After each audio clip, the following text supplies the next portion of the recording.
So what I thought we'd do is I'll take some questions if that's okay. Okay, who wants to go first? We have a mic there. Yeah. So thank you very much. I think it was a wonderful talk. Not a moment went wasted. Thank you. And a lot of it one can relate to in terms of not being religious but yet being spiritual. And or many of the things that you said, I think a lot of us could relate to. One question, there's a lot of information and there's a lot of biology and science to what you've said, which is all very intellectual. You have to think about it. But we live in a certain structure where we all have stressful lives and we have jobs and we have homes and families and we balance a million things and do a juggling act. Now in that landscape, how does one incorporate this? If one wants to get to any of this, how does one begin in the madness of our lives? One, of course, simple thing is you take some time out and you begin spending a certain amount of time, half an hour a day. But how does one start? What do you start with? The first thing of anything like this is to start with a thought. Okay, let's assume you have to have a thought first. Yeah. A desire. Then what? A desire. A desire is the beginning. There's a famous Zen koan I like. It says that try and meditate 20 minutes a day. And if you're really busy, meditate for an hour a day.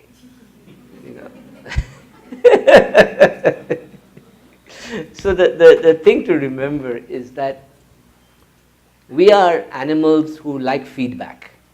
We like to get feedback and experiences so that we can actually return to where we tasted something, right?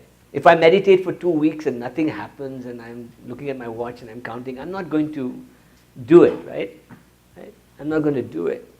So I think that first and foremost, when I said think about it, I meant that you have to have an imagination about it, right? We are manav, we are men of mind. We want to think about imagination about things. We are people who imagine. We are not animals. We don't live in the here and now. We imagine. We imagine what here and now is. We don't even know what here and now is, right? We don't know. We imagine it, right? And I think that if you begin with a simple idea of imagining what you want to have, right? Then start with something you've learned or learn something and practice it every day until you get an experience, start getting experiences. But don't do it in a haphazard way. Start with one thing. Do a pranayam do a mantra go and meet a teacher and get a teaching. Learn something and do it. But keep that imagination going. That, oh, I am that third eye, I am that mind, I am this heart, I am this body. I can see it coming together, I can see it climbing up, I can feel this energy, right? The more I do that, the more I can awaken, As far as timing is concerned, there is no rule to it, and everybody knows that you can't meditate by time. You can't meditate by time. You have to meditate by that intention, that feeling, of I'm here and now, let me meditate. Even if I meditate while I'm cutting something, while I'm being somewhere, So a meditation means to take away that chattering mind to a point where I'm awakening this inner beautiful system I have in me, right? And let it slowly awaken, right? It'll come. I think you have to do it slowly, and you need a teacher or a guide or take some classes or go and see, if you don't like gurus, go and do it on your own, right? But get a teacher, get a good guide, get a video, learn simple basic techniques of meditation, choose one school, do it well, right? And then explore, But remember one thing, that meditation is not the end goal. Meditation is the process to get to that end goal. Thank you. This was a wonderful talk. I've been doing a lot of reading already. I try and meditate to reach this end goal. In spite of that, there were so many things that blew my mind today. So thank you for that.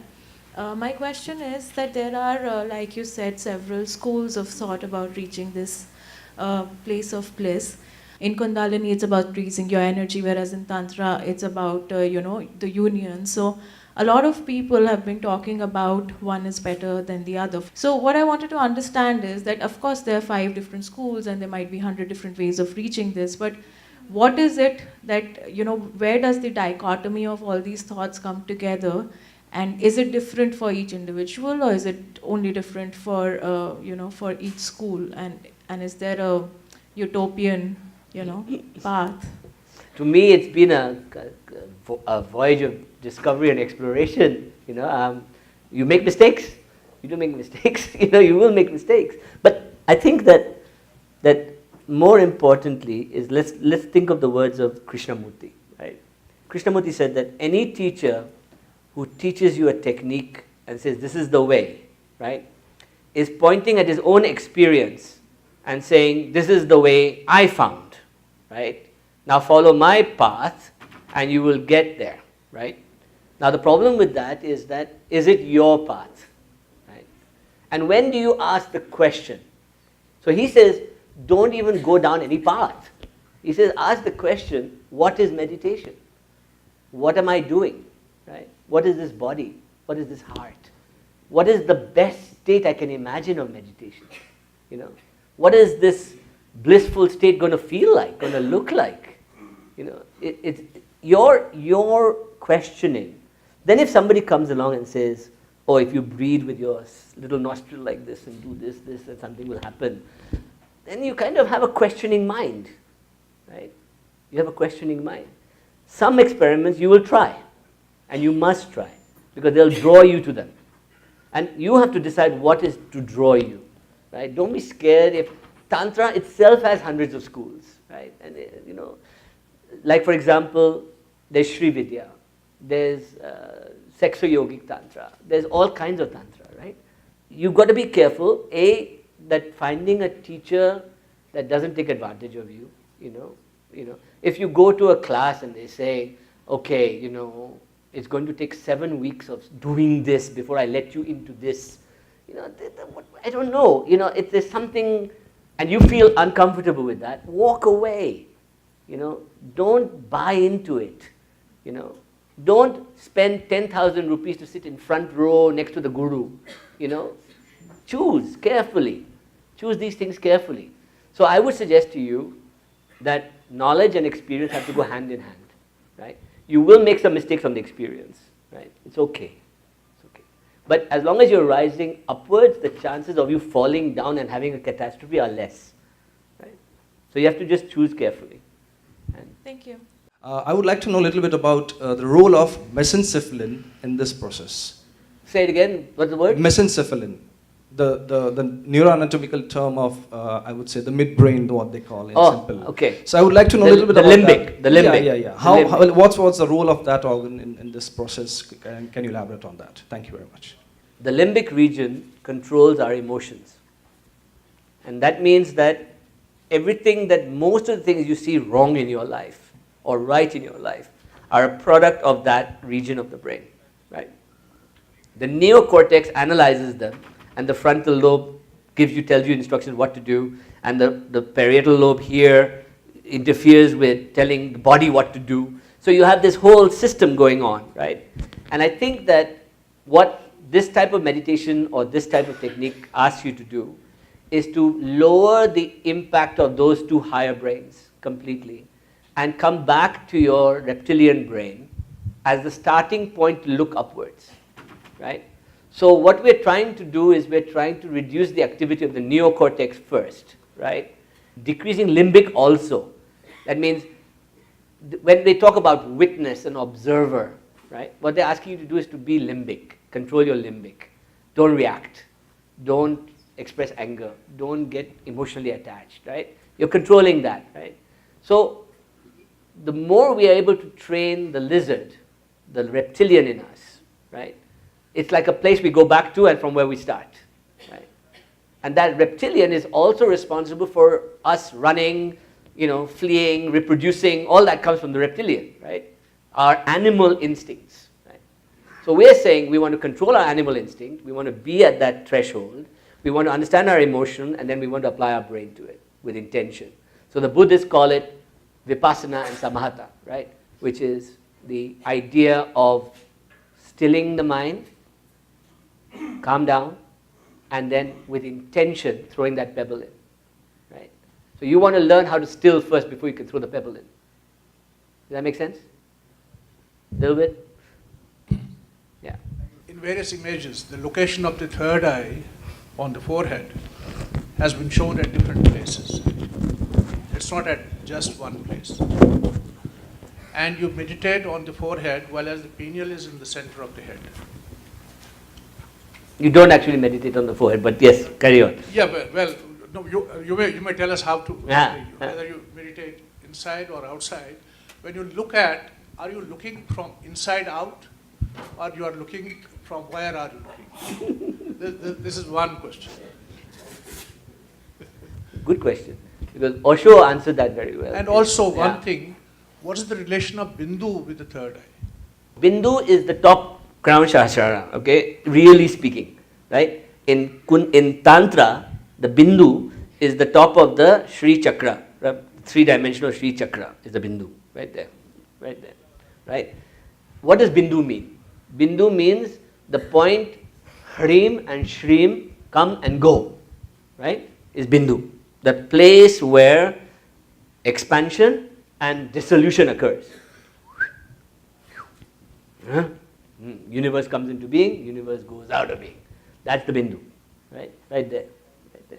And this point is the Bindu, the Sahasrara, this point. If you look at the Sri Chakra Mandala, you will see that Mount Meru, the tip, the top is called Bindu, right? This has now also become the Bindi, right? Because it's the third eye which opens that, I guess. But it's all controlled by thought. My argument is that how enlightened are the artists that drew all these paintings? It's a good question, because we have to understand that we are stuck with the visual metaphors of people who may have given us something without any experience of it, right? So the gurus may have said, no, draw it like this and draw it like that, and that helps, right? Or this teacher looks like this and this like that. I think these are all metaphors, okay?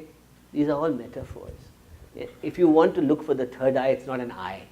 Sure. It is a place in the brain which seems to have eye-like qualities, but it's actually much more than that. It's the whole system around it, how the spine sends up energy, how it opens, how it deals with the rest of the whole area in that region, right?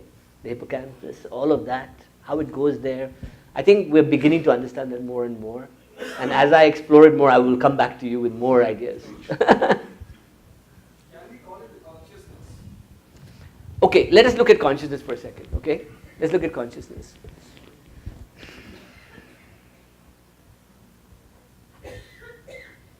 Right now, I'm conscious of somebody coughing over there, right?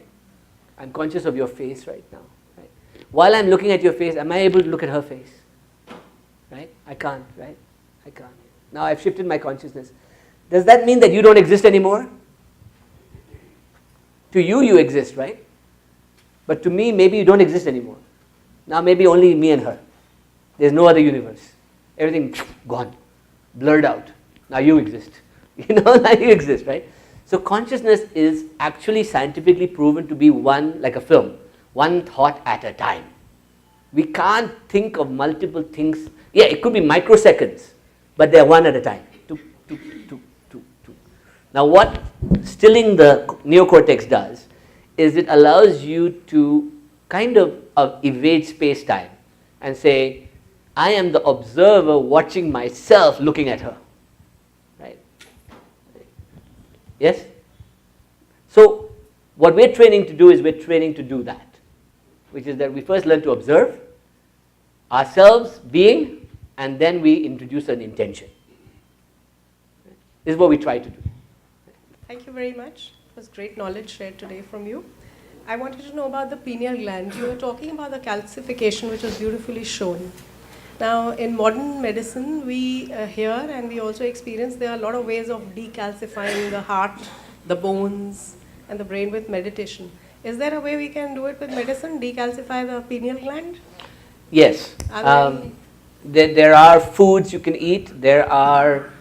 You have to reduce fluoride in your diet. There are different things, 4 or 5 things you can do, right, that decalcify the pineal. Can you give us a little detail, please?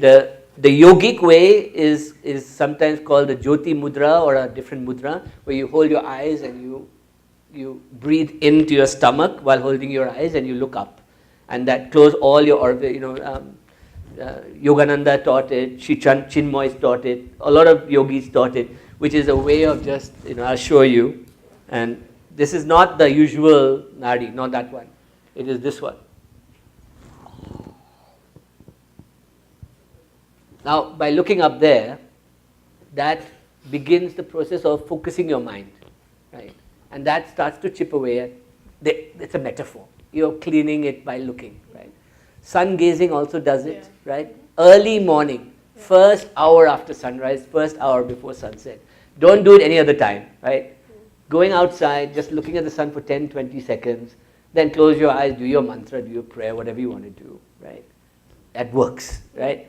The fluoride diet, right? Superfoods like spirulina. Kale is also very good. Kale juice is also very good. You want to, I take spirulina. See, since serotonin is in the stomach, right? We want to do it in such a way that the stomach is the beginning of happiness, right? So, choose your food not as if, like, don't become a vegetarian. I'm not saying that, I'm saying, listen to your stomach, what digests well, what doesn't digest well. Joseph Campbell, who's one of my favorite teachers of all time, used to eat steak and drink wine until he was 93, and then he dropped dead, happily. So it's all relative, right? Huh? It's the only way, it's all relative. It's all relative. So you got to choose your lifestyle, right? So are these the only foods is what I'm asking? Do you have anything in the chemical world? Like, we have supplements like vitamins and minerals? There are, but they're not FDA or tried and tested. They're dodgy. There are yogis in India that give mercury and things like that. Let's not go there. But are there any time-tested reviews that we have for spirulina and all these things? Yes, spirulina has been tested as a superfood, and so has moringa, and the C one. I can't remember the name of the C one. Obviously, my third brain is not fully active yet. Otherwise, I remember the third one. Thank you very much. But I think that one of the things they found with pineal gland activation, right, is sit in darkness. That opens it up also. Okay, so shut yourself off, light a candle, and just look at the candle. In fact, one of the techniques we use is candle, right? Staring at the sun in early morning, right? Natural ways, right? The breathing techniques, right? These actually activate it, right? And it decalcifies just by being active, right? They talk about fluoride and things like that. I don't know, Okay. If you get an Ayurvedic toothpaste, it's packed with fluoride, It's bizarre, and that's supposed to be natural. Where is that from? Okay. Thank you so very much for this amazingly wonderful lecture. And just I wanted to ask you, sir, that there are two basic techniques of meditation. One in Gita, Srimad Bhagavad Gita, where Lord Krishna says, the sound should come while you breathe, soham. While Paramahansa Yoganandaji teaches us, Paramahansa Yoganandaji teaches us hunsa. Hongsa. So you have to, both the sounds come while you breathe. You can say soham also, you can say hunsa also. It is about which system is supposed to be better in your eyes. Hangsa only works if you use Kechori Mudra. Okay? If you use Kechori Mudra. You know what Kechori Mudra is? Okay, Kechori Mudra is when you put the tongue in the back of the head and you push it back. Right? You're creating a circuit between inner and Mudra in the tongue. Right? See, there are many nadis in the upper mouth. Right? There are many nadis in the upper mouth. Right?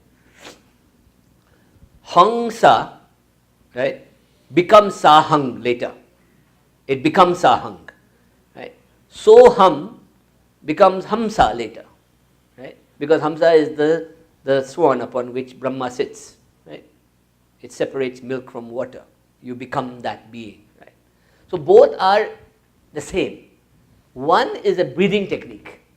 Hangsa is a breathing technique where you suck the diaphragm in. Sa. Okay? That's what it means. And that's a Kriya breathing technique from Yogananda and Babaji. Okay? So, Hangsa is the technique of breathing.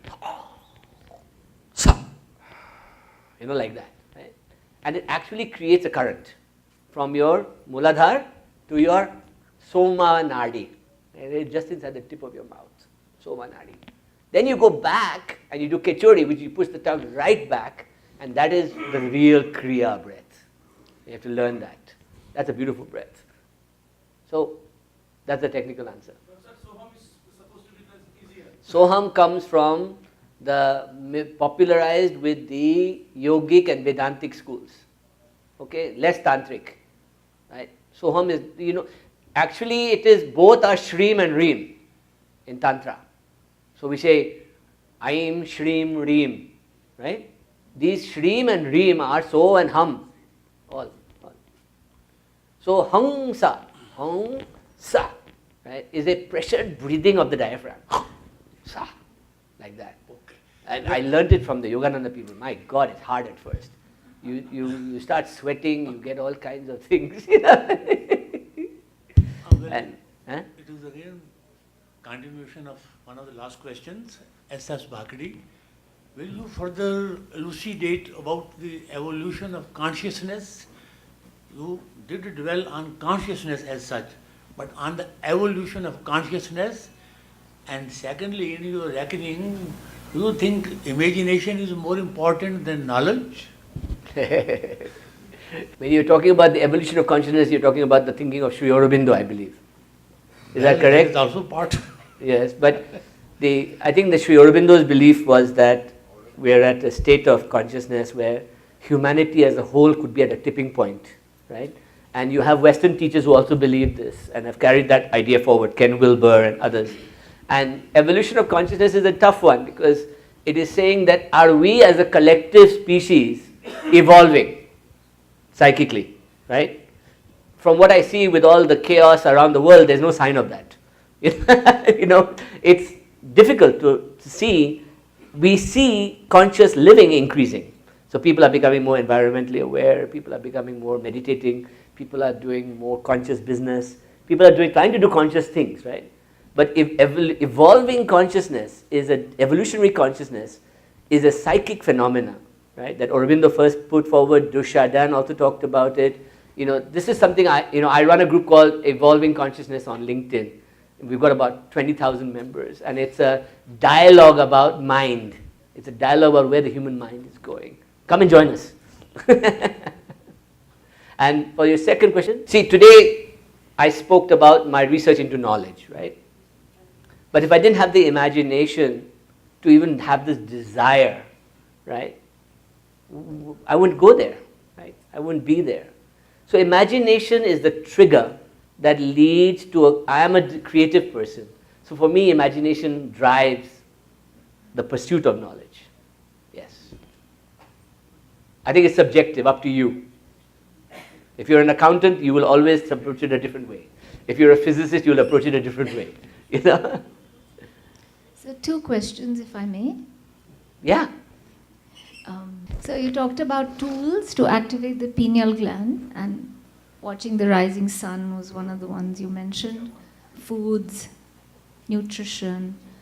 You didn't talk about the breath, how it activates the hypothalamus. Is the hypothalamus in the limbic brain, the reptilian brain? They say to make the breath voluntary from involuntary will eventually end up activating the part of the brain that doesn't hold emotions and anger and all of the other stuff that we collect with perception. So would you say the breath would eventually activate the pineal gland, and you didn't mention it at all? Breath is the critical component. Absolute critical. So what is the hypothalamus connection with the pineal? You know what I did about the Hangsa? Yes, I understand. That's a breath. Mantra right? is also no, it's a breath. tool. That is a breath, right? Correct. What is the connection of hypothalamus with the pineal? Hypothalamus is the bridge between the limbic and the neocortex. I see. Okay, so it connects the emotional mind with the thinking brain, right?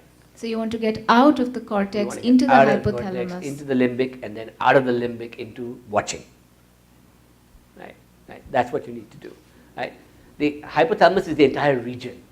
Okay, this entire region, right, where the pineal, the thalamus, the pituitary, the limbic, all sit is called the hypothalamus. Yes. You have a thing called the parietal lobe just above, right? You want to create a connection with the parietal lobe. That's where you get the most impact, right? But you can visualize the brain in different ways. But what they found over and over again is that deep breathing, learning to breathe from the diaphragm, learning to breathe from Muladhara up, right, to up and down, create circuit, is the most steady and sure and slow way of opening and closing and opening further and further and further, right?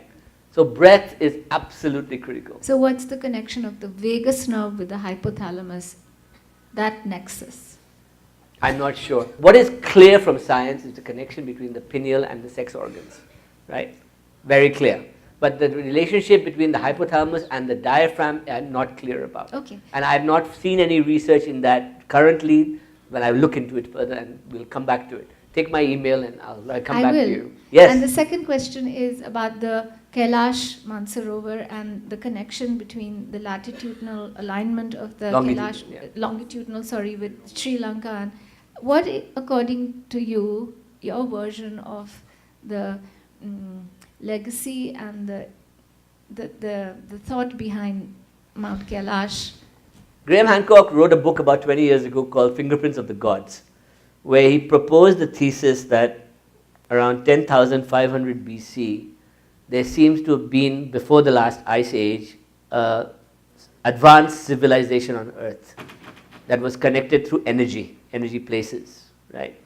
And he has now released a new book showing new research into this, which is even more exciting now. It's called Magician of the Gods, right, the new book. And it's a very powerful, interesting thesis. He says that whether you go to Mexico or Indonesia or India, Mansarovar, Kailash, or England or different places, you see these power energy grids and energy systems that are ley lines and are structures that seem to connect the whole world together in some kind of ancient knowledge, right? So his thesis is that there was an ancient knowledge that connected all of us together in some way. It may have been information, it may have been technology, it may have been, we don't know, I don't want to go into the alien territory, but it was definitely something, in his thesis is advanced. They found artifacts of the Gulf of Cambay, of Japan, of Bali, that show all these amazing structures under the water, right? So I think that what we're dealing with here with Mansarovar and with Sri Lanka and with Mecca, those energy places, is that there was a sacred geography at some point that connected the whole world together, or this part of the world together. And people went on pilgrimages, people went on energy journeys that went from place to place, and seekers went further, and this was a known geography. Now, how on earth they got the longitude exactly correct? Wow, I don't know. You know, somebody must have drawn some seriously good geographic lines there to find that. So that's still being a mystery to look into. I'm very excited by that. Yeah, hi Raja. This is Jeevan. Hello, Jeevan. And see, my question is, there was a lot of history and biology here. Now, let's say my third eye is open now. So what is the application like? What is the advantage? My eye is open, and I've got my life's goals to achieve. I'm chasing my life goals, and everything is moving so fine. So what is the application? What do I do? So I need to understand, why should I do it? Okay, So I tell you what. That's a very good question. Here's my answer. If you awaken your third eye, you will never be the same again. So would you like to change yourself? So which means what, like? Which means that imagine the greatest potential you can imagine of your mind. What does it look like? What is superconsciousness? See, the experiment what they are doing at Pondicherry. Yes. Horribly. Yeah. They are trying. Big fans. They are trying to bring the superconsciousness to Earth. And into every atom, into every molecule. Everybody's consciousness to merge with superconsciousness. Right. I would like you to elucidate on that. Tell us more about that. So, but let's answer the question. imagine the best state you can imagine your mind expanding to, consciousness going to. What would it look like? Imagine, just nothing. Just nothing. Just nothing. being. Just being. A happy state. You'd be happy all the time. You wouldn't have any worries, right? You'd be kind, compassionate. What would you be? Sir, first when you met me outside, you are always smiling, laughing, you introduce yourself. You see, that is the best stage. Your spirit, that's it. See, the thing is that when you move in, like I did martial arts for a very long time, right? Aikido. And at first it was so hard. I wanted to quit, knee hurting, pain, come back from exercise 3 times a week, beaten up, hated it. Right? Then I got better, and I got better. And suddenly I was able to sit still in meditation for half an hour. I was able to do my job, my work better. I was able to suddenly more productive. I didn't know why, right? I don't know why. So what did I get? That means that the journey of doing the martial arts led to a better version of me than I was before, right? In some way. Version 2.0, little bit improved, slightly improved, right? Now, the idea of super consciousness, the idea of any kind of consciousness, is that sitting here, am I aware of how you feel? Are you and I connected heart to heart? If you don't think about that, it's not going to connect. I feel it. But by me and him connecting, you're feeling it. So you become a magician of energy and consciousness and mind. So, and then once you become a magician, how can you go back to being a mere mortal anymore? So to answer your question, I'll just answer your question, right? That you do it because you have no idea of the human potential you're tapping into in yourself when you try. And when you expand that human potential, right, everything in life becomes better. So, is that an answer? Yes. So, in practical sense, would it increase the productivity of what I am doing? In practical sense, you would probably quit your job. And you'd probably become a conscious businessman.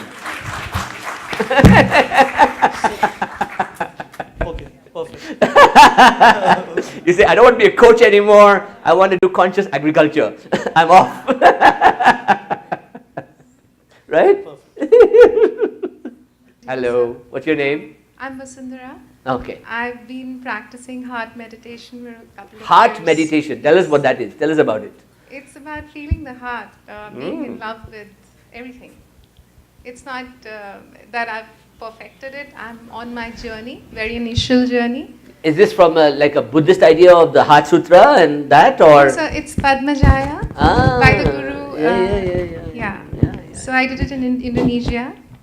So, so my question to you is, circumstances have brought me here, and as this lady, the first lady questioning you, was that being in the world around, it's very difficult to, of course, be in that state, even if you're meditating and, it's just that my question to you is very basic. I tried to understand the anatomy, everything, you asked me, but I was just, I was just taking it as, coming from the Lord. But I don't know how to take it forward from here. I want to know who's the guru I should follow. I hear a lot about Sadhguru, I hear a lot about Yogananda, I hear several gurus, but I don't know who can actually make me learn more about opening the heart. Being the anti-guru person that I am, you're asking the wrong person about guru. No, because but I understand what you're saying. So actually, I understand, I get what you're saying completely. The thing is, what I understood from what you're saying is, in deep meditation, when you go on and on and on, you can reach a state like, being in optimal, of your own self. The best of you. I understood that. But it's not easy without a guru, a right guru? No, it's actually a little different. It's a state of mind, you know, because when your heart is active, right? Are you not the sweetest, gentlest person possible? Are you not compassionate and kind and nobody gets an angry word out of you, you know? But maybe an hour later you kick them in the butt, but during that hour you're like bliss, you know? You feel heart, you're giving your heart, right? Yes. And you want to have, it would be nice if you could cultivate that 24 hours a day, right? That state. Yes? So, do you need a guru to get to that state? Or do you know how to get there now that you've taken the training in Indonesia and come back? So, according to what I have heard is you get attuned to a certain course. See, a guru in India, the tradition is Shaktipat, which is, like right now, he and I are vibrating together, right? Our hearts are, I'm still vibrating, I can feel it, right? Yeah? You and I are vibrating, because you felt it there. Somebody else is feeling it here, right? This is Shaktipat, okay? If I really sat here and did a Lakshmi mantra for all of you, you'd all go into Shaktipat, little bit. You taste it, right? Shaktipat is, you're an NLP man, right? You know how to bring this whole audience into a trance state. With 15 minutes, we're all feeling very good about our lives, right? I could do hypnotherapy and do it for you. Right? In fact, 99% of Guru Shaktipat is hypnotism. It's a form of hypnotism. Right? If you watch when I talk, right, I say things like, imagine, picture this, right? Come with me on a journey. These are all hypnotic trance words. Right? I'm not doing it purposely, but I know that as a speaker, I could bring you with me. Right? When that guru starts vibrating at a particular frequency and the music is playing, he has already made you agree at the beginning of the talk that you and him will go into some kind of resonance together. Right? So you are tuned already with him. You're already open to the tuning. Right? But the practice you do at home when you do your heart meditation, that's you being your own guru. That's you practicing. That's you work. You know, in Western esoteric wisdom, they call it the work. So why is it that they give levels to these meditations, as in like, you know, there is a level to that level and then you go for retreats above that level? Because how else will you buy their books or their courses, yeah? But why does somebody have to do it when somebody is so aligned with the universe? Well, why does somebody that's the question, need to do that's something the real like this? question you have to ask yourself. Is that if you're so bloody aligned, why are you doing this? You know? I think that the practice is the work. Okay? Every teacher, me, Guruji, whatever ji, Raja ji, blah blah ji, right? They can give you little lessons, little tools, little ways, right? Take it, learn it, see if you like it, throw it away, you know, get lost, you know. But practice, without the practice, without that, I get up every morning at 6:15, I go to the sun, I look at it. I now do, the vision is about 6 minutes and I sit there for about 15-20 minutes. It is a practice, you choose to do it. If that is a learning, I have learned from somebody, right? So I do it because it showed me that I actually do not, my power is going down now as a result of doing it. I'm watching myself, I'm observing myself, you know. I don't want to talk about it yet because I haven't gone 3 months with it. When I've done 3 months, I'll come and tell you all about it. All right? Right now, I am the living guinea pig of my own ideas. Does that make sense? You know? So what I want you to do is I want you to be the living workshop for your ideas. Right? And sort the gurus. If your guru is willing to meet you and give you a class in 2 days and give you all the mantra, fantra, whatever, fine. If he says, no, you'll have to go through this person, then this person, then this person, then come and meet me later, then I'll sit you in a private room and I'll do Shaktipat on your head, right? Tell them to get lost. You know? Sorry, no offense to anybody who is a guru. Does anybody like to share their own experiences and talk about their own experience of third eye? Anybody like to talk about that? Yeah, I would like to share a small experience Please. of mine. So every time I would close my eyes, I would see an orange light over here. And over the years, I saw a tunnel and a light, not knowing what it meant back then or now. And then lately, it started turning into different colors and different things. And I would feel a pain over here. And automatically, it was not that I was not aware of it, but I was aware of it. My hands started moving up. And they would move in different directions. Now, I have no understanding of what it means.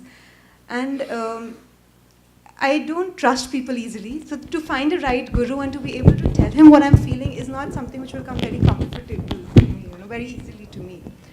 But it's a good experience. It's beautiful. I'm not in a hurry to reach somewhere. I'm not, Does it happen every day for you? This orange glow? Every time I meditate. Every time I close my my eyes. eyes. How often do you meditate? See, I didn't even know this is called meditation. Okay, I used to you just used to sit and look. I grew up in a joint family, so whenever I would get my time, I would lie down in a dark room and close my eyes, and I would see this. I still see this over here, an orange light, and it changes. Right in front or above? Right now it's right in front. Sometimes it's like right here. Right here. Like an orb or a glow? A glow. It changes, right? Sometimes it looks like an eye. Sometimes it looks like a tunnel which I'm going in. There's an orange light towards the end of it. It keeps changing. Nice. Now I have an understanding of what it feels, but I have no understanding of what it means. So if you could just help me understand this a little, or if you could just tell me to connect with someone who could help me understand this better.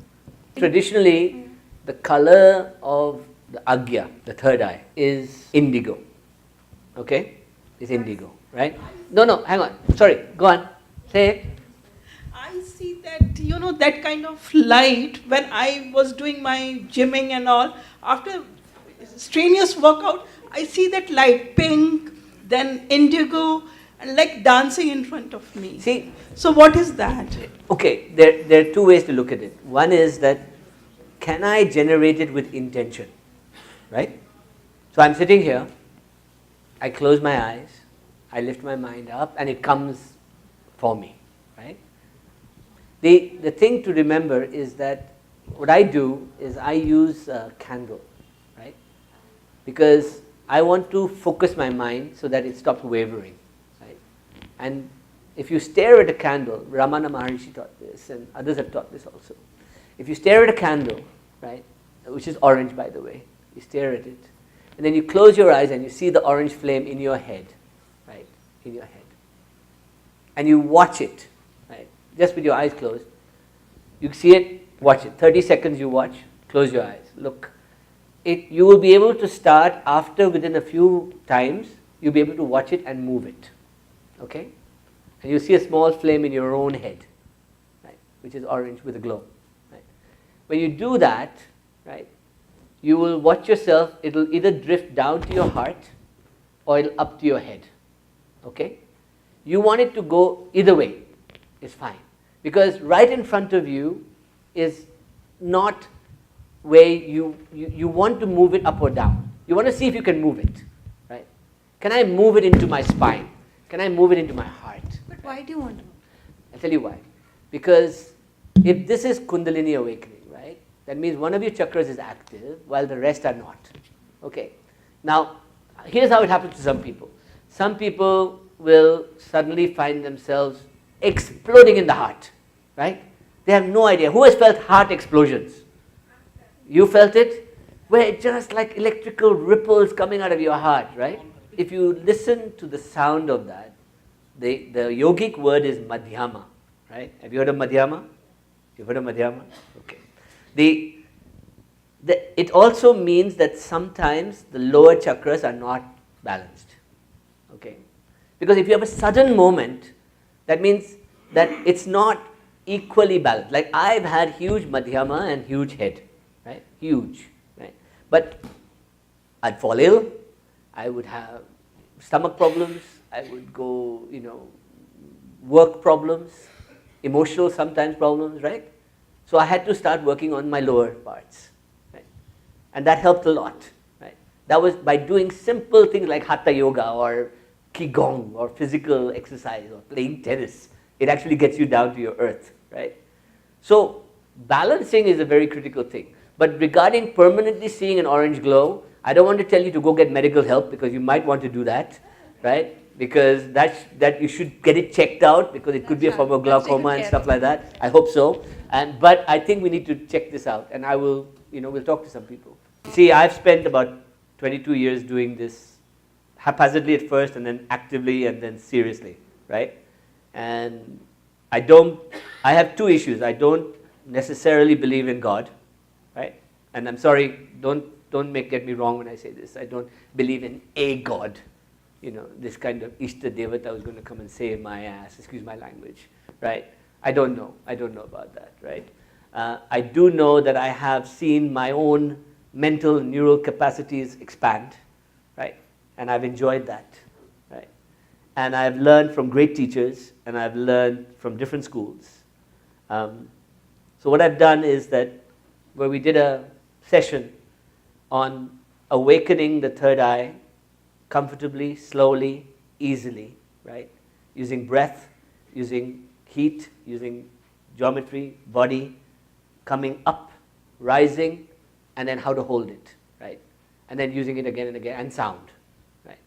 And I combine what I've learned mostly from Sri Vidya and Kriya. And I combine those together, right, in my way, right? So if you want to learn that, you're welcome to come and join us, right? And I promise you this, I can't guarantee you a permanent orange light in front of your head, but I'll give you, you will have an experience of some kind of vision of it, right? Sorry, may I ask a question? What's your name? Deepika. Deepika. So thank you very much for the talk. I really, really enjoyed it. It was intellectually stimulating and very exciting. My question is this. I think that most people who are in any sort of spiritual practice usually come to it with the goal of attaining happiness and enlightenment, and hopefully you revolutionize your own life and the lives of those around you. So, for instance, you have talked a lot about meditation, and you've talked about the pineal gland, and you use a certain vocabulary when you talk about your spiritual revolution. There are many spiritual practices that talk about it in totally different terms. For instance, I practice Nichiren Buddhism, I chant, I've had experiences. The one thing that I do know is you have to have a lot of discipline and consistency. Consistency is really important if you want to see results in anything. And my question is, because what I have experienced is I think the more you ascend, the more you can ascend. And you've talked about this explosion through your crown chakra, and you've talked about opening the third eye. Is that an actual destination? Because how would you know, or is it just different for everyone, and is it just more about the process of getting there? Or is that an actual place? So that's the first part of my question. And the second question is, do you think that there is some spiritual practice which is, or some spiritual practices which are superior to others in terms of activating your third eye? Well, on the last question, I don't know about superior, but for example, Tibetan Buddhism is much more third eye oriented than Zen or chanting or any of those other schools, right? So the Dalai Lama and his schools are much more inclined towards Tantra, right? They come from the Nagarjuna school of Nalanda, so it's very tantric, right? Their whole school is tantric, which is very different from a Buddhism from Thich Nhat Hanh or any of the other teachers from Zen or any of the chanters or any of them, right? So, but the destination, I think that it is an endless journey, right? Because if you saw infinity, would you know? Would you know the infinity if you saw it? You catch a glimpse of it and you go, wow, I've seen it. But you haven't really. You've caught a little morsel of it, right? Like, for example, I went into a church. I was in Mauritius, and I went into a church. And they told me that the Mother Mary there was very powerful, right? So I had no idea. And I'd been meditating anyway. And I went in there, and I suddenly found myself crying. And I didn't know why. Right? My heart just exploded. And tears came down my eyes. I was just was it her? Was it the place? Was it some saint who had stood there and given energy there? Was it just me hypnotizing myself into a trance state? Right? I don't know. Right? But it was a marker on my experience that said, my God, this is beautiful. Right? So I think that there's a term in English called accidental tourist. I'm perpetually an accidental tourist. You're perpetually in the spiritual game. You have no idea, Now the mystical game is harder. If somebody tells you, look, 1, 2, 3, 4, 5, you'll get this experience, and come, we'll all go there together and see the orb, and the orb is God, and that's it. Worship now. That's an icon. You're creating a new God. You're creating a new book. You're creating a new way, right? I'm an iconoclast. Shatter everything. So I would say, great, continue the chanting, do it, but don't seek a destination. Keep opening it up. See how your brain goes. See how your mind goes. See how your heart goes. Are you a better person by doing chanting? Are you more charitable? Are you more philanthropic? Do you care more? Are you kinder with your words, or do you still say horrible things to your mother? Right? Still happens. But it's better than before.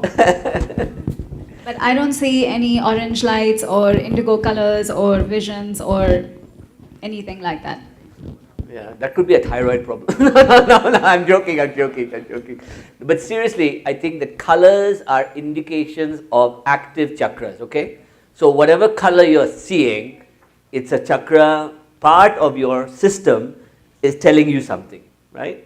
So if you, like for example, I didn't have a childhood where I saw white light in my sleep or anything like that. I had to cultivate it by doing heavy Kriya Yoga, right? And heavy Kundalini systems, right?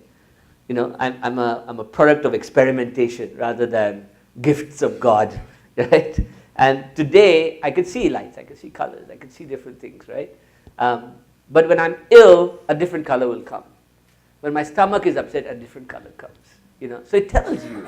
So I think that you have to decipher the code, and you have to get help on the advice on what the code means. But it's a code. It's a code. The color is orange, yes, but I see a lot more. I'll probably take it offline sometime. Yeah. According to the system, where are we? Muladhara is red. So your whole Swadhisthana is very active, right? So that could be a sign of something to come, right? It could be an unblocked, something that has to be unblocked in the Swadhisthana, right? So you have to look at that carefully, right? And circulate the energy down and see what happens, right? So for example, just by using the beej Vang, right, you might be able to find out what it means, right? Vang, each one has a sound, right? Each one has a sound. So like for example, if we're dealing with hara, right? Buddhist chanting, right? The hara is these two, right? So when we say Om Mani Padme Hum, right, we're doing these two, right? We're opening the heart, right? So when you go to a Buddhist monastery or you go to a chanting and you hear this stuff, your heart just explodes. You don't know why. It's a psychosomatic thing that just happens. You don't know what's going on, right? It happens. You go into a Dalai Lama teaching and they're playing Om Mani Padme Hum and you're like, teach me, Lord. Give it to me, And it works every time. So I think that the science of sound and correlation to psychology and this is very interesting. I'm fascinated by it. There's a whole school called Nada Yoga of that. So I'm looking at that also. I just wanted to know that being intuitive, like if I think about someone, within few minutes the person calls me. Few years ago, I was sitting in a balcony of my house, and there was one chirping bird came with there was a some kind of knot in her legs. Oh. She was there was a telephone or cable wire going in front of that. She was chirping there. So I was reading newspapers, so I saw her. So she was repeatedly pulling her leg, like she was lifting and keeping like this. So it's a kind of vibration came in my mind, a thought that she has some pain in the leg, and I must release that dhaga, the thread she was knotted, you know. So, but when I went to catch her, she just made the difference and she flew away, you know. So I thought that after few minutes she again came, you know, and then again the thought came in my mind that चिड़िया जब तक तुम मेरे पास नहीं आओगी मैं कैसे तुम्हारा धागा को काट सकता हूँ, हाँ. And another thought came in my mind because I was using the razor twins blade. I was not using the blade in my, so there was no blade, you know. कि जब तक मेरे पास blade नहीं होगा मैं तुम्हारे धागे को कैसे काटूँगा. I don't know. She again flew, and after 5 minutes she came with a blade. She dropped, so yeah, she dropped on my newspaper, you know, and she was sitting there. And I just successfully, you know, उसके धागा को मैंने blade से काटा. हटा दिया आपने. So there are many varieties of this kind of incidents are happening. So just I wanted to know what is this symbol. The universe is talking to you, my friend. Listen. What do you do? I'm a broadcast journalist. I make documentary films. So you're a creative person. I also make films, by the way. Thank you. So these blessings, one should never underestimate the power of energy flowing in your system, right? I think that your energy work, you need to work on your energy, because you're a natural healer, your natural gift is that. And if I had that gift, I would go and find everything from energy healing to Qigong. I would find out about my energy, what I am, what I can do with it, how to channel it. I would learn everything I could, right? And don't underestimate the power, your gift you have to heal, right? First of all, psychic communication with a bird, that's imagination, but it's beautiful. That means that the bird is responding to your lack of fear or danger, right, by helping you. But the dhaga and all, I don't get that. That's amazing, right?